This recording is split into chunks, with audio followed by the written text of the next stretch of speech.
Forest ഓഫീസിൽ വനപാലകരെ ഭീഷണിപ്പെടുത്തിയ സംഭവത്തിൽ Konni MLA കെ.യു. Janeesh കുമാറിന് പിന്തുണയുമായി സിപിഐഎം സംസ്ഥാന സെക്രട്ടറി എം.വി. ഗോവിന്ദൻ.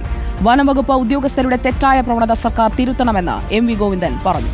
മനുഷ്യൻ മരിക്കുമ്പോൾ വനമന്ത്രി ചിരിക്കുന്നുവെന്ന വിമർശനവുമായി മലപ്പുറം DCC പ്രസിഡന്റ് വി.എസ്. ജോയിയും രംഗത്തെത്തി. പത്തനംതിട്ട കോന്നി DFO ഓഫീസിലേക്ക് സിപിഐഎമ്മിന്റെ നേതൃത്വത്തിൽ പ്രതിഷേധ സമരവും നടന്നു.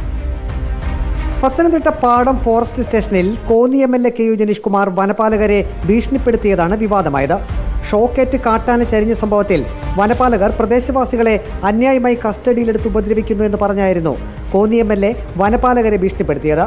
വനംവകുപ്പ് ഉദ്യോഗസ്ഥരെടുത്ത തെറ്റായ പ്രവണത ആശങ്ക ഉണ്ടാക്കിയിട്ടുണ്ടെന്നും സർക്കാർ ഇക്കാര്യം തിരുത്തണമെന്നും CPIM സംസ്ഥാന സെക്രട്ടറി എം.വി. ഗോവിന്ദൻ പറഞ്ഞു. അദ്ദേഹം നടത്തിയ ഒരു പരാമർശവുമായിട്ട് ബന്ധപ്പെട്ട് ഒരു കേസ് വന്നിരിക്കുന്നു. ആ കേസ് കൈകാര്യം ചെയ്യുന്നുള്ളത് രാജീവ് അബ്രഹാം പറഞ്ഞത് ജനങ്ങൾക്ക് വേണ്ടിയിട്ട് വിശദീകരിച്ച ഒരു കാര്യം മാത്രമാണെന്നാണ് അദ്ദേഹം പറഞ്ഞിട്ടുള്ളത്. അത് ഞങ്ങളെ സംബന്ധിച്ച് ചർച്ച ചെയ്തതല്ല. വനം മന്ത്രിയെ കാലും കൈയും കെട്ടി കടുവക്കൂട്ടിലിട്ടാലേ പ്രാണഭയം എന്തെന്ന് മനസ്സിലാകൂ എന്നായിരുന്നു മലപ്പുറം DCC പ്രസിഡന്റ് വി.എസ്. ജോയിയുടെ വിമർശനം.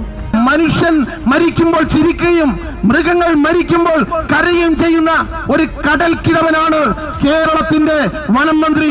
അയാളുടെ കൈയും കാലും കെട്ടി ഈ കടുവക്കൂട്ടിലേക്ക് ഇട്ടുകൊടുത്താലേ പ്രാണഭയം എന്ത്, ഈ നാട്ടിലെ ജനങ്ങൾ ജീവിക്കുന്ന അവസ്ഥ എന്ത് എന്ന് അയാൾക്ക് മനസ്സിലാകൂ.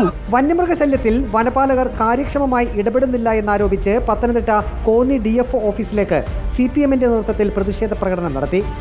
വന്യമൃഗശല്യം പരിഹരിക്കാൻ കഴിയുന്നില്ലെങ്കിൽ സർക്കാർ രാജിവെച്ച് പുറത്തു പോകണമെന്ന് കത്തോലിക്ക കോൺഗ്രസ് ആവശ്യപ്പെട്ടു. വനംവകുപ്പിന്റെ മനുഷ്യത്വരഹിതമായ നടപടികൾ തിരുത്തണമെന്ന് സീറോ മലബാർ സഭ major archbishop Mar Raphael Thattil പറഞ്ഞു.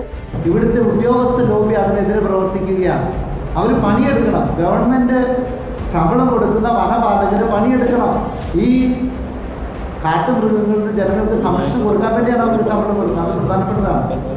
വിവിധ ബ്യൂറോകൾക്കൊപ്പം റിപ്പോർട്ടർ പത്തനംതിട്ട.